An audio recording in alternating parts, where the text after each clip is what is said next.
Hi,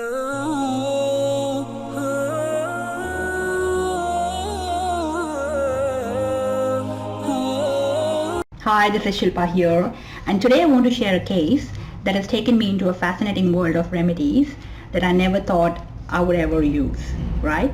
So, this is a case of a 7-year-old boy who was in the autistic spectrum. His father is a GP in Melbourne, and he contacted me for helping with his language. Now, this boy had minimal language.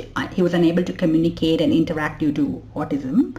And he said he's normally quite well behaved, but he throws tantrums, especially if things do not go his way. Now, common to the spectrum, he had a lot of sensory issues. He smelled food before eating. He was sensitive to high noise, and he also had this hay fever and phlegm in the mornings. Now, this case was taken on Skype, and we had the father fill up a form, and this was what we got in the form before the consultation. So, since the mucus plug was released at 7 months, he had an elective cesarean section at about 37 weeks, and the ABGAR score was 8 at 1 minute and also at 5 minutes. And that the baby was diagnosed with hyaline membrane disease. So he was on gentamicin and benzoin penicillin for about 2 days, and then once he was home, there were delayed milestones. So he started walking late at about 15 months. He was unable to vocalize until he was 2, and so that was the pattern until he was diagnosed. And then we looked at some of the physical generals, and this was what the father had to say. He has constipation on and off and really bad smelling flatus. He had a really high desire for eggs for a very, very long time. He used to eat about like 6 eggs a day, but now he's somehow got an aversion to it. So interesting relationship there with eggs. He's quite hungry. Every hour he's asking for juices or drinks or chips or Coke or Sprite. So that was an issue. Then he has quite an offensive urine as well, and he has this grinding of teeth at night, and he has lots of fears, lots of nightmares. So that's something we decided to focus on also during the consultation. So what happened during the consultation was that we had the mom, we had the dad, and we had the child playing in the background, and the camera was mostly on the child.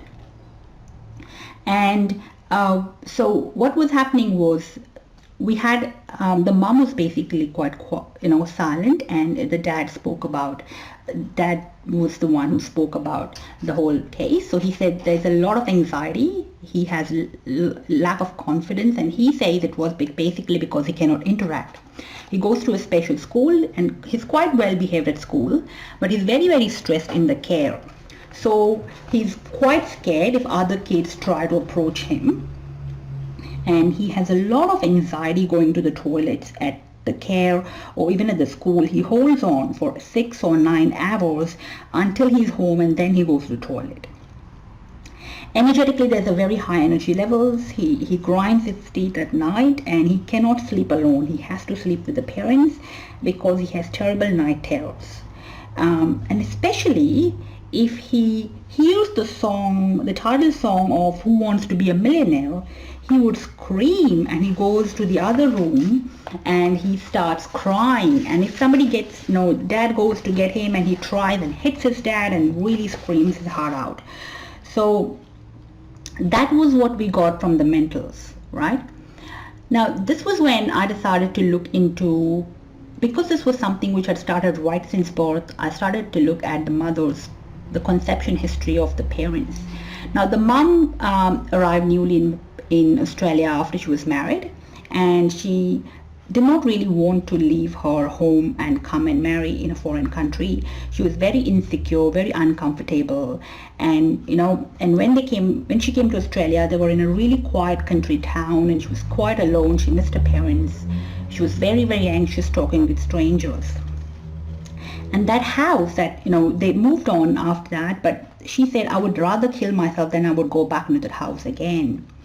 And She got pregnant within 6 months. Now the father did not really want to have a baby at that time because he wanted some more time with her, but the mom was really desperate to have a baby. And she wanted a boy desperately, so that was something which was pretty intense during that time. Now she's had a past history of anxiety, and she was very, very sensitive and stressed about little things. So the pregnancy was quite stressful. There was quite a lot of disharmony in the relationship and lots of arguments.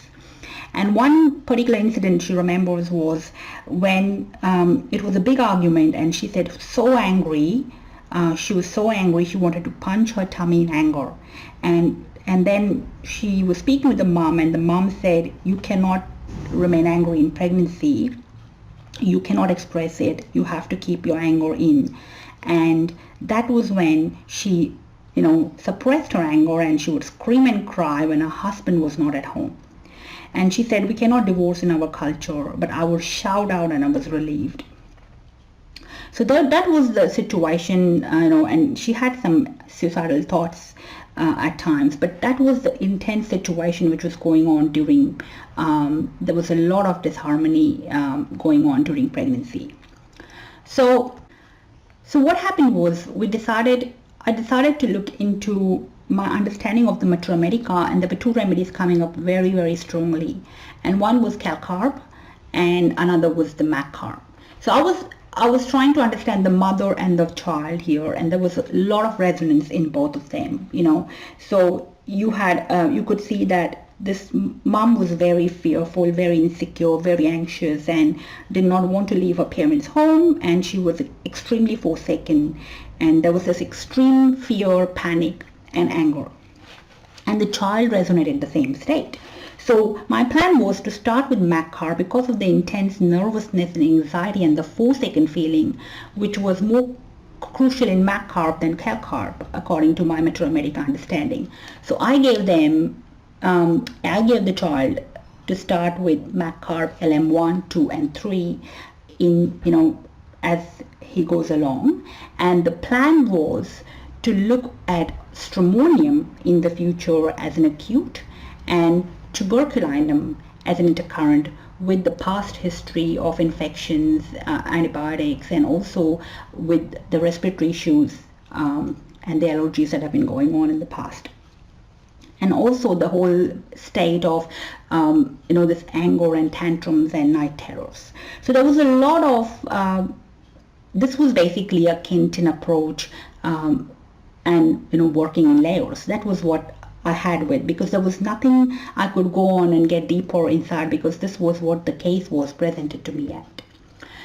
Now they came back a month later, and there was not much change in anything. The symptoms of the autistic spectrum symptoms remain absolutely the same, but there was some form of anxiety which was lesser. But I was not really happy with this.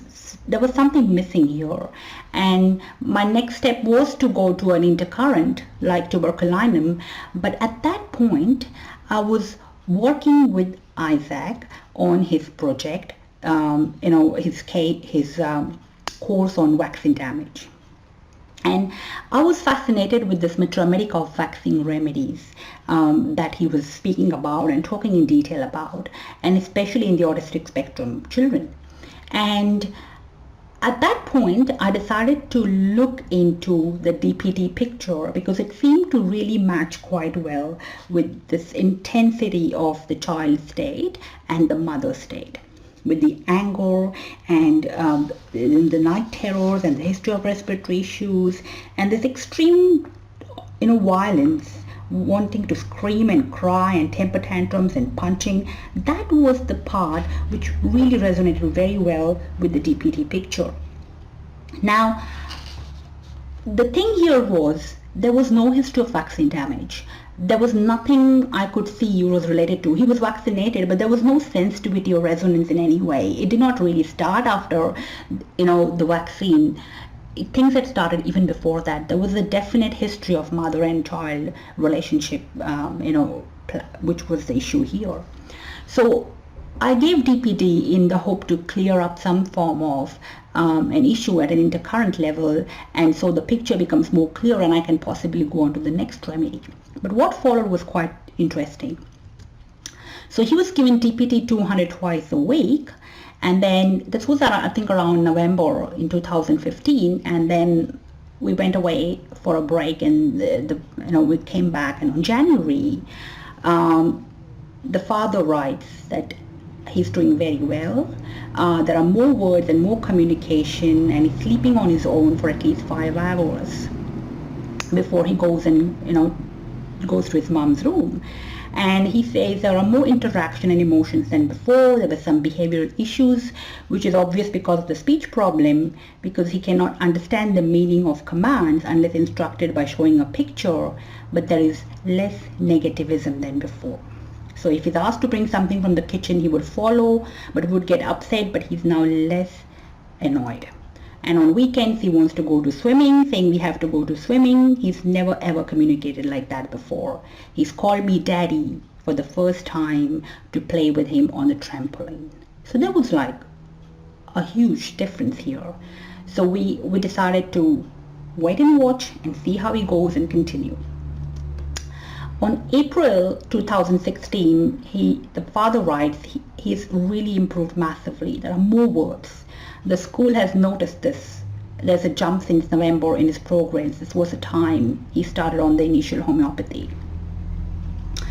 Then in May, he said he's going mind-boggling now, mind-blowing. It's his interaction, his words. He's been reading out number plates of every car we see. We went to the movies that he would never do because he's so fidgety.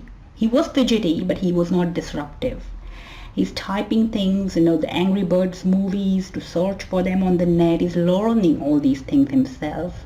And since then, he's continued to progress well since I last heard from the dad. Now, this was a very interesting, I never really expected the remedy to work at this level and this depth and in such a short span of time. And obviously the case is still in progress and we're still following and seeing how we go from here. But what was very important for me to know is, why did this remedy have such a profound effect on this boy? What was it about the remedy here that really resonated? Because you have to understand that we had actually given this remedy on, like a stage 1. Right, I was absolutely not sure why it had to really have an effect at stage 3 here, right? So, because it is like working at a very deeper miasmatic and constitutional level, and it was not something given on a history of vaccine damage. It's something which is interesting. So what I did was I did a quest analysis of this case, and I looked at all the key symptoms that came up for me. And there are 4 emotional symptoms that are very important in the boy, and that's the shrieking and the screaming and the nightmares, with fear of strangers and fear and high sensitive to noise. Now this is common in the spectrum, but this was very, very intense and out of place, and hence for me peculiar. And then the way the 2 important physicals for me were the grinding of the teeth during night and the desire for eggs. There was this fascinating relationship with eggs here. And then we looked at the 3 key symptoms in the mother, which was striking herself with violent anger and the forsaken feeling. So I did a quest analysis of this, and this is what we got.